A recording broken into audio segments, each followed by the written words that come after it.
Hey folks, it's Jake here at Canadian Cutting Edge, and today we're just slightly outside of our budget category. We've got this guy. He sells for $89 US. This is the Seibu by Tuya Knives. Tuya Knives is a fairly new brand, and they do have this budget line, except for this knife, a little bit outside of a lot of people's budget, but hey, still inside a lot of other people's budgets at $89. You can get it in 3 colors of G10, or you can get it in black micarta. So black, gray, or orange with G10, D2 steel, nice big Wharncliffe blade. If you're interested in this at all, I think you're going to want to stick around for the full review, and it's coming at you right now.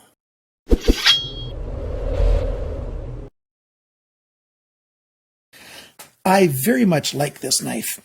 The handle is been smoothed off. You can just barely see, I don't know if you can see the transition lines when I move it back and forth. You know, there's a wide chamfer here that's about 1/4 of an inch wide. So there's a bit of a ridge right there following it, a little bit of a ridge right there, but mostly it's been sanded smooth and round. There's enough texture left on it that there's a bit of grippiness to it, but it's a nice smooth handle. We've got body screws and stuff on here that are, let's focus here. We've got the screws here. That's just a standard flat screwdriver, a brass ring for an accent there. On the other side, you just have, the screw bolt and that brass ring. You got bronze screws. So they made screws especially for this knife. Remember, bronze is not super hard. Do not over tighten these screws. You're going to strip the threads. But you can certainly make them tight enough to be more than adequate on here. Titanium anodized pocket clip. D2 steel blade. I think it looks very, very nice. Wharncliffe style here. Flat edge. Very thin cutting edge. Nice forward choil. Lockup is very much where I want a brand new knife to be. Some jimping on the liner release right there. Very nice. Alignment when it's closed. Not perfect, but very good. It actually was perfect when I got it. But for some reason, when I put it back together, I didn't quite get it perfect. Probably if I fiddled with it a little bit, but very good there. We've got back spacer here. Lanyard hole is inset. So I like it when lanyard holes are inset. It's really great that you don't get a big bulk of paracord sticking out. Of course, it doesn't come out that far ever, but you know what I mean. And so not bad at all there. Some very coarse jimping on here. Coarse as in, big spaces. But it's not sharp at all. You can get a little bit of a grip off of that. A little bit of jimping on the forward edge of the flipper tab. So light switch method works great to make the blade come out. And of course you can push down just on a bit of an angle backward and make the blade come flying out as well. So as you can see, it works fine in the left hand and it works fine in the right hand, at least for me. Very, very comfortable. We've got a nice swell here in the middle, coming back narrow here. The thickness, it's a little over 1/2 of an inch thick. And with this pocket clip, slight chamfering on the side of it, every just little thing to make it that much more comfortable in hand. It's extremely comfortable, and almost any grip that I've tried it, well, every grip I've tried it, it's extremely comfortable. Even a reverse pulling grip, pinch grip up here. Your fingers rest in this nice big triangular hole very, very well. It's chamfered on both sides. So it's really good to get extra grip on it. You got the full thickness of the blade all the way until you get close to the tip, and then where you've got the change going on for the grind coming down, that's when it starts getting thinner. So it's got a very strong tip right there. So there you can see that tip. It's very precise and yet very strong behind the tip. Slight chamfering on the side of the edges of the blade right there on the spine, I mean. Very, very well done. The forward choil is nice size, so I can easily get my finger in here. I don't have to think that I'm going to cut myself. I can just grab the knife and my hand goes in there very easily no hesitation, and I've not yet touched that edge where it's sharp at all. So no nicks on my fingers from that. Beautiful recessed liners, highly skeletonized. And before I get into the dimensions and stuff, let me show you what it looks like on the inside when I've taken the thing apart. So you can take a look at that right now.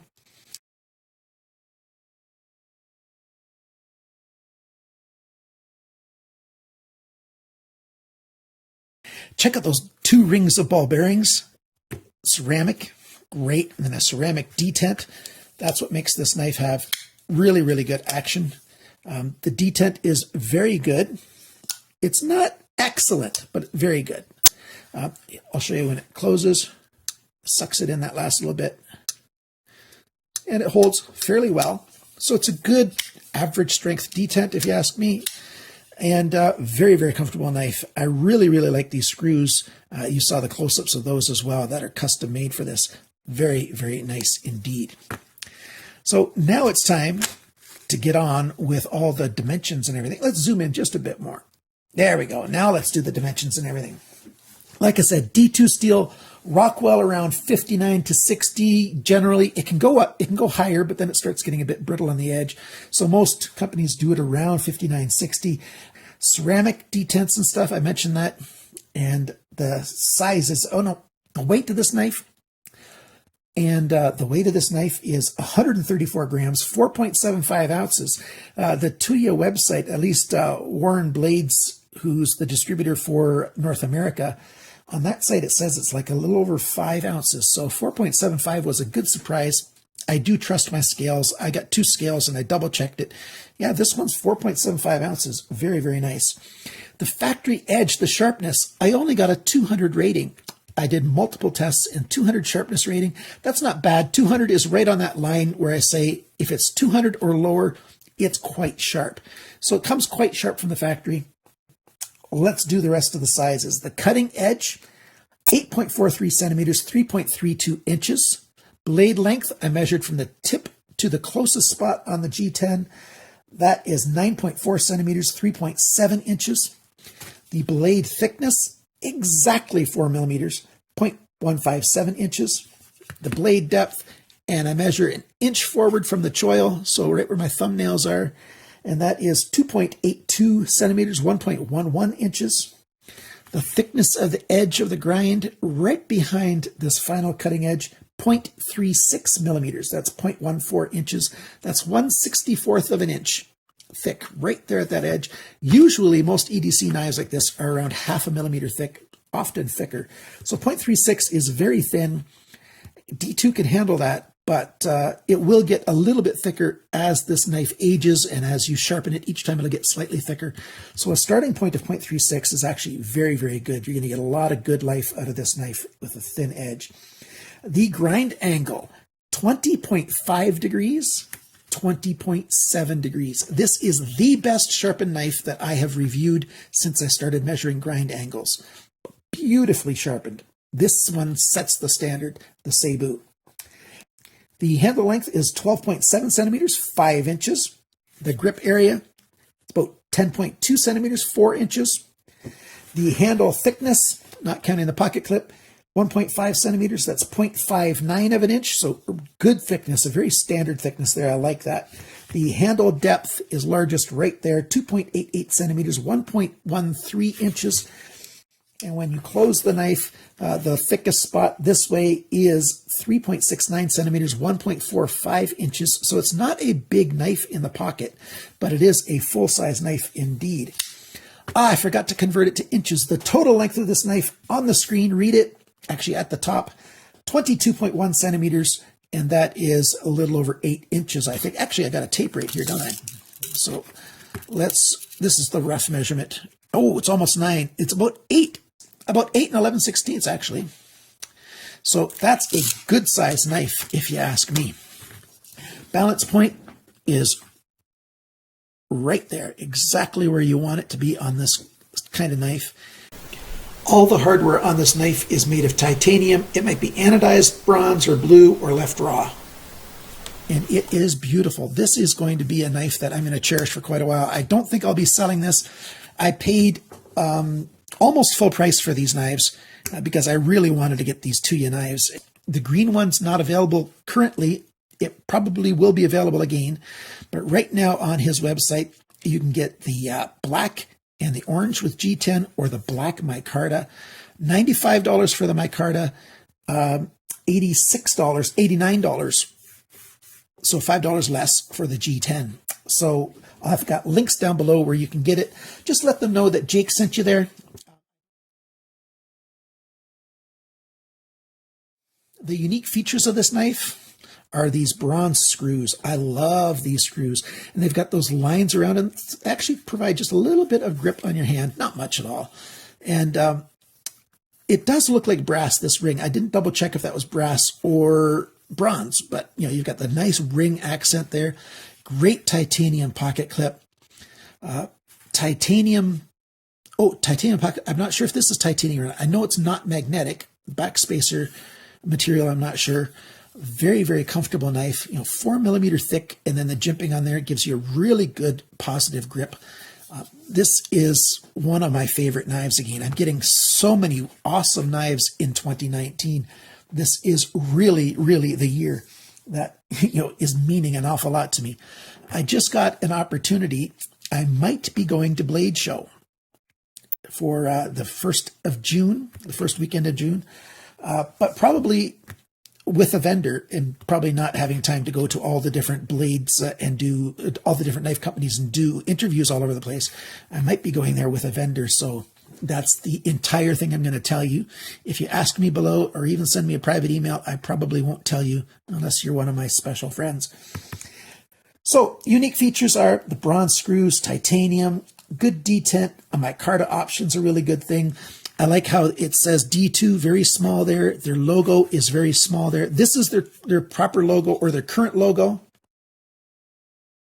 Their current logo is this triangle. They used to have the letter T, but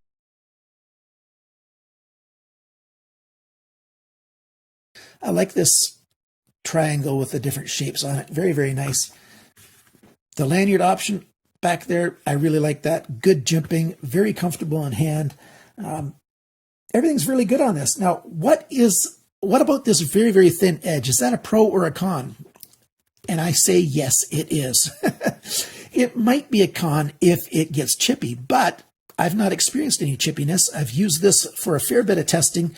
It's needs sharpening now because I've got it a little bit dull from all the testing that I've done, but it's a very well done knife. And, I checked the whole thing with I checked the whole thing with a magnifying glass with my USB magnifier. So it did zoomed in. Nothing is remotely like a chip on here. And I cut a lot of cardboard. I whittled some wood. I did all kinds of stuff with this edge, and it's very, very nice. I like this high saber flat grind. You can't call it a full flat grind because the flat of the spine of the blade comes all the way up to there. So yeah, it's just too much flat, but beautiful, beautiful. And it's great this way. It's great when you sneak up. I really, really like this knife, and it's going to have to be a very bad day for me to be able to sell this thing because it's awesome. I think I might be doing a sale come spring, late June probably. Also, my first anniversary for the channel is coming up at the end of March. The last day of March, the 31st, is the anniversary for the channel. So if you want to wish me a happy anniversary or a happy birthday and you want to send me a gift, just email me at CanadianCuttingEdge@gmail.com and I'll let you send me a gift. But I am going to do some giveaways, I decided. So stick around to this channel. Hit the like, hit the share, subscribe, comment. Make sure you have subscribed because you won't want to miss that giveaway when it comes. I won't be leaving it up for a long time for people to get on. It's going to be a really short, here's my anniversary, here's how you get in the giveaway, and then just a couple of days later, I'm going to do the draw. So pay attention to my channel for the rest of March because who knows when I'll surprise you. And thank you so much to my Patreon supporters. You guys are the best. I'm doing a special draw at the end of the month for one Patreon supporter like I always do. And I'm going to do a second draw for my anniversary just for my Patreon supporters because you guys are the best. Remember, guys, always cut towards your chum, not your thumb.